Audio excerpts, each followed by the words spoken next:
Morning all and welcome back once again to I Like Watches. Robert from Beaufort Watches has sent me a couple of sea trackers to show you in this video. It's a sort of version 1 and version 2. The version 1s have been out for a little while. They've got these gorgeous two-tone dials, but yeah, it's just about to release a new all-silver dial sort of version 2. There's not a lot of differences. I'll talk to you about the differences between the two watches in a minute, but he's also sent me these watches with a rubber strap, a leather strap, and a stainless steel bracelet, and I'm also going to use one of these watches to compete in that steel comparison video that I'm going to be filming very, very soon. So yeah, make sure you look out for that. But in today's video, I'm just going to tell you everything you need to know about, well, these sea trackers and the differences between the two that I've got.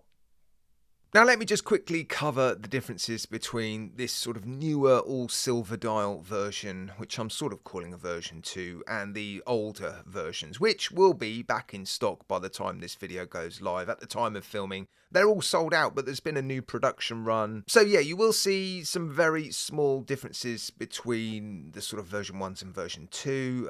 The original watches have just got the original branding on the dial. For the new all-silver dial version, Robert's just mixed up the branding a little bit, gone for a more brutalist design. I think that was the term that he used in his email. And when you see them side by side, you can see there is a very slight difference in the branding on the dial, and apparently the logo on the crown at the 4 o'clock has been changed. Now, I didn't see a sea tracker from the first production run, so I don't know what was on the crown, but yeah, this is what's on the crowns now. Right, that's that covered. Let's talk about these sea trackers, a sort of vintage inspired compressor diver. It's really cool, really, really cool. I love vintage watches. So these are right up my alley, and I've got to say, I mean, I like silver dials. I like champagne sunburst dials. It's not a champagne sunburst dial. That is one of my favorite dial types, but I am also a fan of sort of monochrome themed watches, watches that have no color on them, blacks, whites, silvers. So I do like this all silver dial version, but I've got to say these sort of two-tone dials on the original watches, just gorgeous, aren't they? Absolutely stunning. I think the technical name for it is Sunburst Degrade,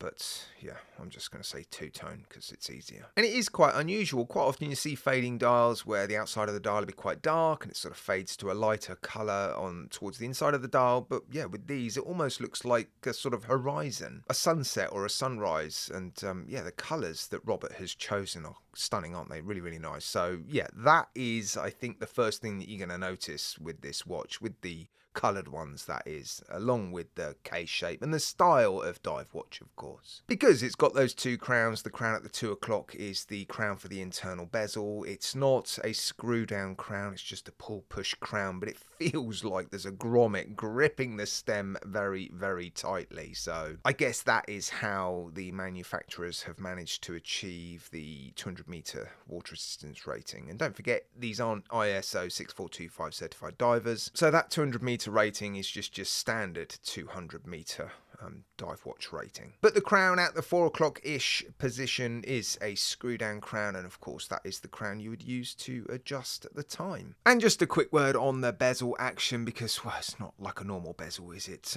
You turn the crown at the 2 o'clock, there's no clicks or bumps or any feedback. The resistance is quite hard. I don't think you're likely to knock this crown and therefore the internal bezel. So yeah, I think they've got it about right. It's not difficult to turn, but yeah, like I said, you're not going to knock it. And of course the alignment, well, that's entirely up to you. And because the bezel is under the crystal, you've got a huge piece of sapphire crystal, single domed sapphire crystal on this watch with AR coating, so you are going to experience a little bit of glare, reflection, distortion, certainly outside, you know, on a sort of cloudy-ish sort of sunny day. And I think Robert's gone down that route because, well, these are vintage inspired divers, aren't they? And yeah, back in the day, dive watches would have had single domed crystal, not double domed necessarily. So it does give the watch, well, it supports that sort of vintage aesthetic, if you like. Really nice case shape. I love the case shape, and from the side profile is gorgeous. The way the sort of main body of the case sort of dives down a little bit. I mean, the bottom of the case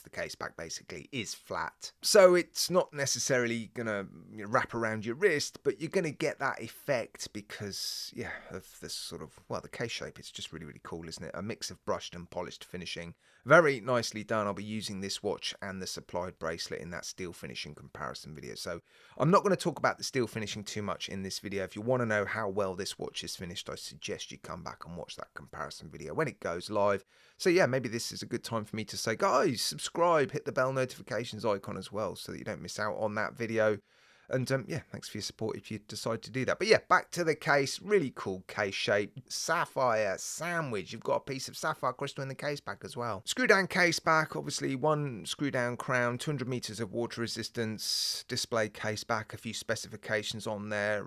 Yeah, and the movement inside this watch is the STP-1-11. A very cool movement, actually. I've owned a couple of watches with this automatic movement inside it, and I have never been disappointed. The accuracy has always been really, really good. I love the winding action. It just feels and looks like a quality movement. So yeah, a really, really good choice. One that we don't see very often. Quite often it's NH35s or Myotas, isn't it? So yeah, nice to see a different movement. Really simple hands on the dial, although the tip of the seconds hand is a little bit different, isn't it? It almost looks like a teardrop. It's sort of a triangular diamond shaped point, but quite rounded.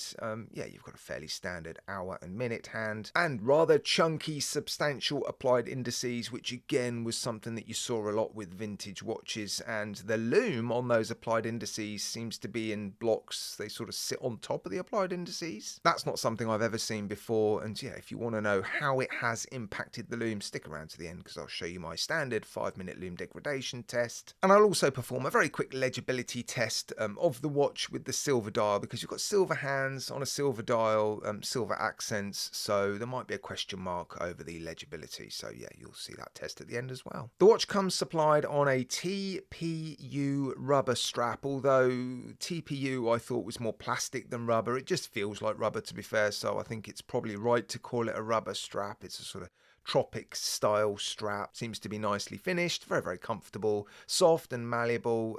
But yeah, Robert's also provided a couple of alternatives which you can pick up from the website as well. These will be sold separately, so you'd have to buy these on top of the watch. I really like the bracelet. It's a little bit different. The outer links are sort of flat and quite squarish and angular, and then those center links, which are brushed, similar brushing to the outer links, have a sort of curve to them. They sort of dive down a little bit, and that just sort of gives the bracelet a slightly different look. The construction seems to be good. The clasp is really, really nice. It's not too broad. There's a decent amount of taper on the bracelet as well. You've got screw pins, which is nice to see. The clasp is finished very, very nicely. Look at that. I wasn't expecting that at all.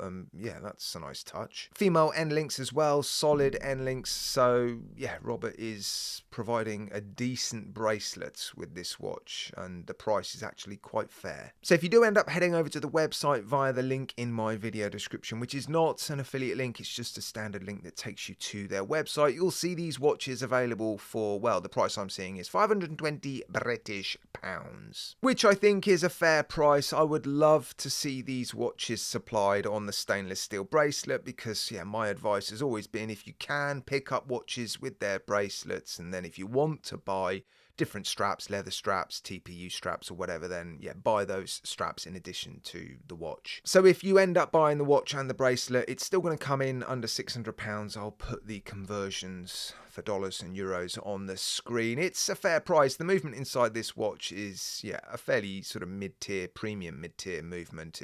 I think I prefer it to the 9015s or 9039s, I should say, because yeah, there's no ghost position on the crown with this movement. There's no date complication. So if I were to get the choice between the STP-1-11 and a 9039, it would be the STP-1-11 Swiss made movement. Love it. Really, really nice movement. So with that taken into consideration, I think this watch with the stainless steel bracelet for under £600 is a fair price. Yeah, let me know, guys, what you think in the comments section, and yeah, take a look at the legibility test and the loom degrading over a 5-minute period, and by all means let me know what you think of the watch and the review in the comments section, and don't forget to smash that subscribe button, guys, and the bell notifications icon so you don't miss out on that stainless steel comparison video, which I'm really looking forward to filming. As soon as the Proxima's in, I'll be able to film it. That's the last watch I'm waiting for. Right, guys, take care, look after yourselves, you'll see me again very, very soon.